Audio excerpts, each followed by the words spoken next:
Bienvenido, Jorge, ¿cómo estás? ¿Cómo estás, Mario? Buenos días. Buenos días, Muchas gracias por el espacio, a ti y a por todo tu venir. auditorio.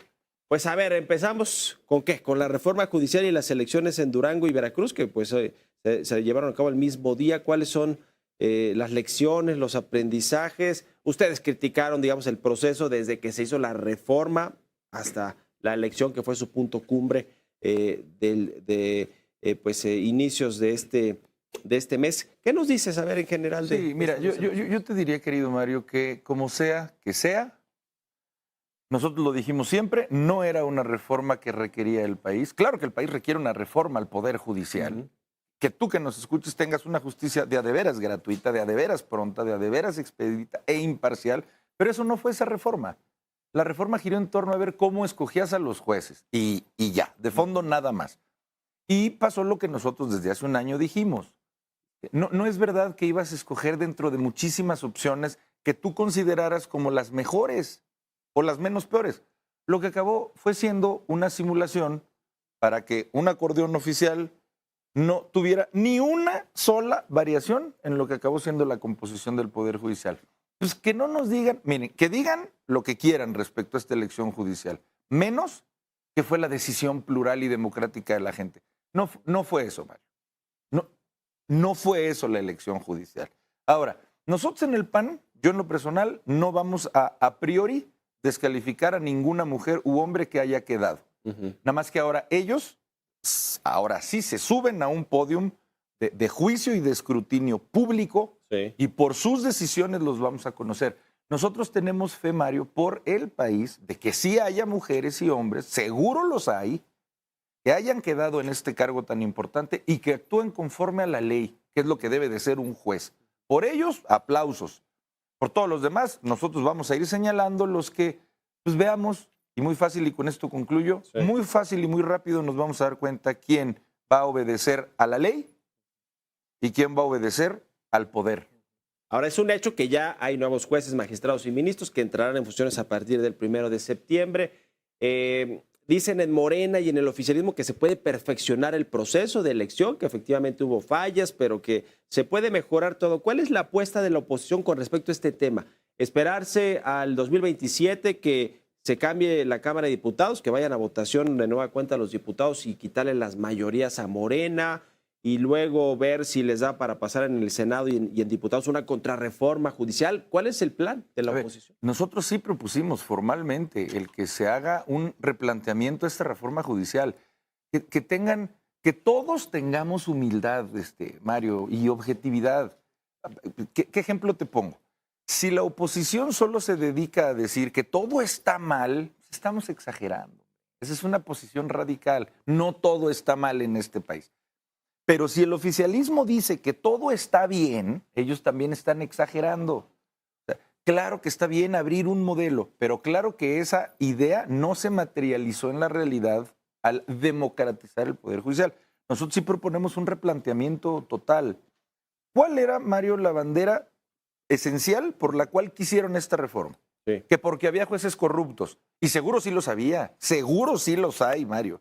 Pero ya existen otras figuras, como por ejemplo ellos mismos la hicieron de revocación de mandato. Entonces, ¿por qué romper, por qué barrer con todo el Poder Judicial si la causa es la corrupción, que es aislada, y no te enfocas en el caso aislado? Nosotros sí vamos a hacer un replanteamiento porque no fue esta reforma lo que se esperaba. Insisto, ahora veamos cómo actúan. Pero que tú escuches que acaba de finalista para ser juez penal quien está relacionado o denunciado por cuestiones de crimen organizado, es que eso ya es una novela, Mario. Eso es una novela y es lo que nosotros nunca vamos a permitir. Ahora, Veracruz y Durango, ¿cómo les fue las elecciones? Dice el oficialismo que a pesar de que se perdieron algunos lugares que gobernaban, en general gobiernan más gente que la que tenía previo a estas elecciones y que para ellos no fue un mal resultado. Del lado de la oposición dicen, pues no, nos fue muy bien y es, digamos, el preludio de lo que podría suceder en el 2027, donde, bueno, se juegan, además del Congreso Federal, de la Cámara de Diputados, que se va a renovar, pues muchas otras gubernaturas y otros cargos públicos. Mira, han salido allá enfrente tanto a aclarar que no les fue tan mal, que nada más nos transmiten cada vez más que ellos saben que en esa jornada los que definitivamente no ganaron fue el oficialismo y Morena. Y además te lo puedo decir con datos objetivos, querido Mario. Fue un gran día para toda la oposición, toda. Todos tuvimos logros significativos, también considerando el contexto, Mario. O sea, nosotros lo hemos dicho, esto ya es otra vez lo que hace 50 años. Ya no es un tiro, para que se entienda, entre partido y partido. O sea, ya somos partidos de oposición versus un régimen, que no se piensa ni tantito el emplear todos los recursos del Estado, personales, financieros, humanos, materiales, ni tantito se la piensan, aunque tanto se quejaban de eso. Y en ese contexto, yo te hablo por el PAN. Por ejemplo, en Veracruz nosotros pasamos de tener 15 alcaldías, Mario, a 35 alcaldías. No sé quién quiera que eso se lea como mal día. Ellos prácticamente perdieron 100 alcaldías, Mario. No sé con qué criterio ellos puedan decir que no fue un mal día si en Veracruz perdieron todo lo que perdieron. Un tropiezo, dijo la gobernadora morenista. Pues tropiezote. Y por ejemplo en Durango, que pusieron ahí al hijo, al que no quieren que le digamos Andy López Obrador, para ser el Cid campeador, y se fueron a tercer lugar, Morena.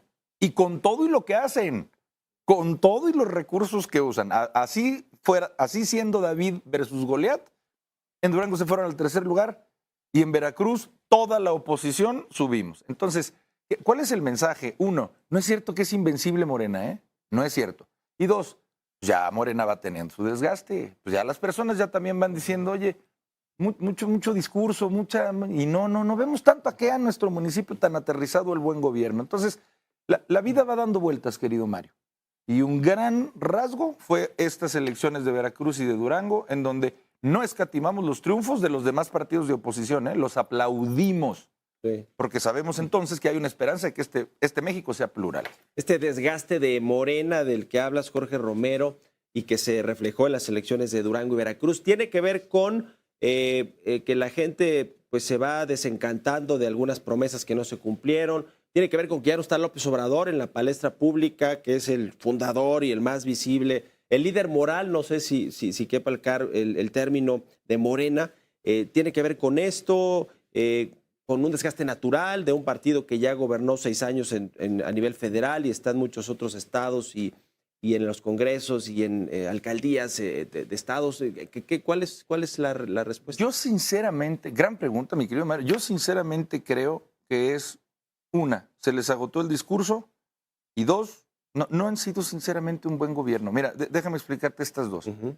Y yo insisto, yo no vengo a tu espacio a decir que todo lo han hecho mal. Simplemente yo le quiero preguntar a tu auditorio, ¿cuáles de los problemas de a de veras en este país, Mario, la inseguridad, la economía, la salud, cuáles de a de veras han resuelto? No es cierto que se acabaron los homicidios. No es cierto que se transformaron los balazos en abrazos. No es cierto, no es grilla. Es una cuestión objetiva. Pregúntelo a la gente en el norte de este país. No es cierto que el sistema de salud sea como Dinamarca. ¿O sí es cierto? Pregunta. Por supuesto que una cosa es ofrecer y otra cosa es gobernar. Si realmente lo que ofrecieron electoralmente lo hubieran traducido a gobierno, creo que ahorita la oposición no tendríamos nada que decir, pero no lo hicieron. Y segundo, Mario, hace casi 7 años ellos tenían un discurso precioso, pues acabar con la corrupción, que no hubiera lujos en el gobierno, que no hubiera abusos de poder. ¿Qué les queda de ese discurso? ¿Ya no hay lujos? Ahora, ¿quiénes son los que se suben helicópteros? Ya no hay lujos. Ahora, ¿quiénes son los que se compran Lamborghinis allá en el norte? ¿De qué partido son? Ya no hay abuso de poder. Mario, sacaron la reforma judicial porque le pusieron una pistola en la cabeza a un senador. Todos sabemos cuál. Pero ya no hay abuso de poder. ¿Cuál era su discurso? Que tiene que haber respeto entre poderes. Y ahora ya cooptaron los otros 2 poderes. Se quedaron sin discurso. Eso la gente lo nota. Y sí creemos que esa es una tendencia que se va a sostener. Y bueno, nosotros desde la oposición y desde el PAN, pues claro que vamos a ser personas que entendemos que primero está el país. Por ejemplo, en temas internacionales nos solidarizamos con el país y nuestros paisanos, pero que también vamos a contrastar y que la gente al final decida. Uh-huh.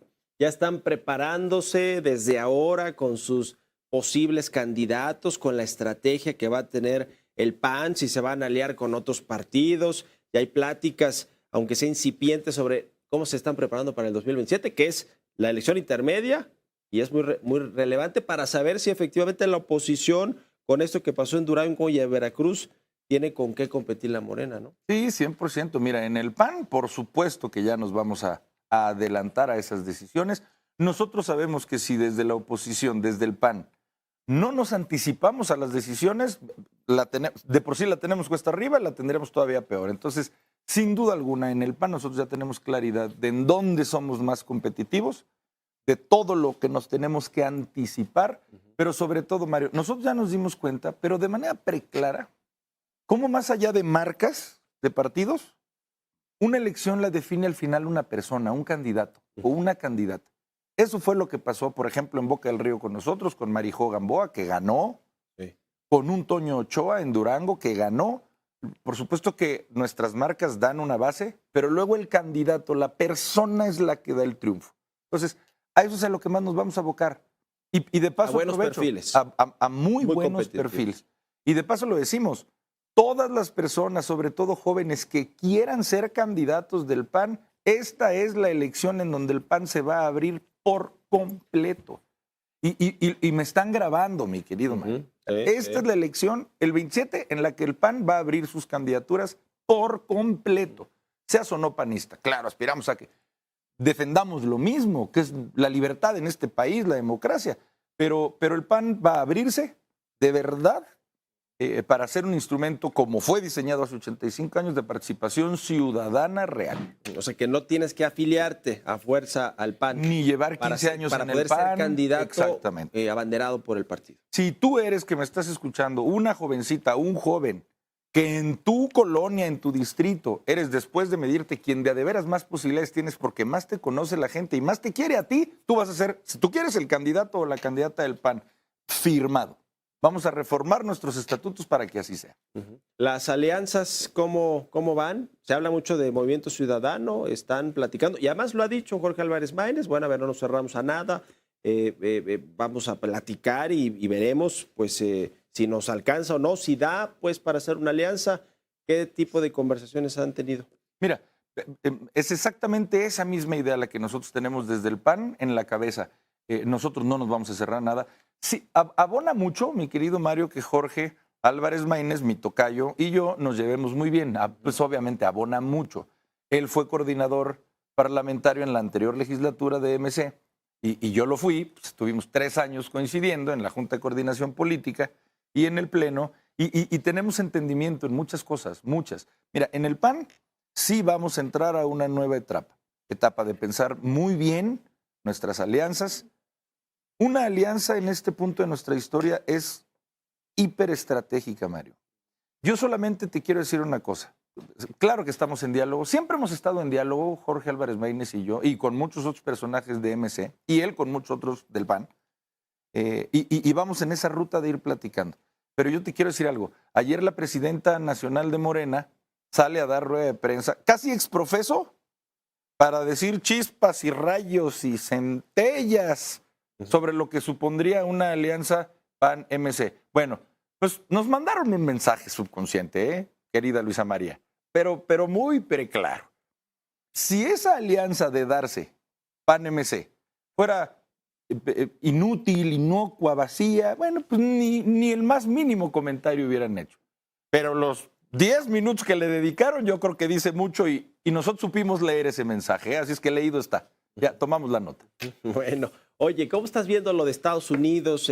Estas amenazas, bueno, las amenazas que se han vuelto realidad en materia comercial, en materia de seguridad migratoria, y ahora parece que la tensión pues está en su punto máximo con las redadas en Estados Unidos, los temas políticos de la secretaria de Seguridad de Estados Unidos, Kristi Noem, hablando de la presidenta Sheinbaum, ¿no? Atribuyéndole las movilizaciones. La presidenta le responde, le dice que pues es falso que ella haya llamado a las movilizaciones desde el punto de vista de ir contra las redadas y mucho menos violentas. Y dicen en Morena, en el oficialismo, que la oposición, el PAN, para hablar de los partidos de oposición, son los que han ido alimentando esa narrativa de que hay conflicto, de tergiversar informaciones, de que la presidenta pidió que se movilizaran los mexicanos allá y derivó en actos violentos. Es decir, hay un tema también ahí que que nos convoque como país y que pues ahora sí que es el país contra Estados Unidos, me refiero no en un asunto así militar ni mucho menos, pero digamos en términos de ideas ideológico y de defender posturas y a los migrantes mexicanos, ¿no? Mira, el oficialismo, me duele empezar con esto, el oficialismo cada vez es más mezquino y cada vez es más torpe, cada vez tiene peores reflejos. Déjame ir en este orden. Primero, el tema central de esto, Mario, y lo hemos dicho en muchos espacios y lo hemos denunciado, el tema central no es qué opinamos en México el oficialismo y la oposición. El tema central es que hay familias en Estados Unidos de paisanas y paisanos que están siendo separadas. Están separando a mamás de hijitos chiquitos, sin decir aguabá y sin que les dejen siquiera despedirse. Esto es una tragedia. Esto es una violación terrible a derechos humanos. Imagínate. Ese es el tema que está en el centro de todo y nosotros lo condenamos y lo hemos hecho y siempre seguiremos condenando. Mira, ¿por qué es tan mezquina este oficialismo? Porque salen a decir, ya les gustó, ya les gustó. Cuando algo les sale mal, salen a decir, es que es la oposición la que está alentando. A ver, yo aquí en tu espacio quiero preguntar, ¿cuándo la oposición? Me atrevo a hablar incluso por toda, porque pues yo estoy escuchando a todos. ¿Cuándo la oposición salió a decir que la presidenta es la que con sus declaraciones fomentó estos disturbios? Yo llevo por lo menos 3 o 4 espacios en donde yo he dicho que ahí la asesora estadounidense absolutamente exageró, tergiversó. Lo vuelvo a decir. Yo soy dirigente de oposición y lo digo. No es verdad. La presidenta cuando hizo esa declaración la hizo en el contexto de hablar de los aranceles. De las remesas, ¿no? Del impuesto a las remesas, del 3.5. Exactamente, del arancel a la remesa, o sea, de grabarte las remesas que mandan nuestros paisanos para acá. Y ella habló de movilizaciones, nunca habló de otra palabra. Y te lo está diciendo un dirigente de oposición. Entonces, ¿a qué nivel de mezquindad llega el oficialismo que aún con declaraciones de solidaridad a la presidenta siguen aventando la bolita? Que la oposición lo estamos fomentando. Pues digan dónde lo estamos fomentando, hombre. Pero lo más importante, mi querido Mario, a ver, pues lo decimos con todo y esas mezquindades. En términos de soberanía nacional, en el PAN no nos confundimos. Nada está por encima de nuestras paisanas y paisanos y de la lucha y defensa que tenemos que dar por ellas y ellos. ¿Qué es lo que sí le pedimos a nuestro gobierno? Que entendamos quién es Donald Trump. Esto va a estar pasando cada 4 minutos, y tenemos que definir cuál va a ser nuestra relación. Porque si por cada locura que proviene de Estados Unidos vamos a tener primero una reacción de contención para que cuando él ya tenga un mejor humor, él, Donald Trump, luego nosotros volvamos a la condescendencia, pues es una relación, yo creo que ya desequilibrada. Sí. Sí pedimos que el gobierno mexicano, ahí sí, tenga una postura clara de cómo nos vamos a comportar ante este gobierno y toda nuestra solidaridad para nuestras paisanas y paisanos allá en Estados Unidos. Da la impresión ya para cerrar, Jorge Romero, y se lo pregunté ayer a Federico Dorin, que viene aquí a una mesa con Arturo Ávila, ¿no está capitalizando la oposición, digamos, todos estos temas de Estados Unidos que de pronto se le ve al gobierno de Trump como un contrapeso, ¿no? A decisiones en el gobierno actual que tiene tanto poder en los estados, en las cámaras, en el Congreso Federal, la presidencia de la República, en el sentido de, por ejemplo, el tema de las visas, ¿no?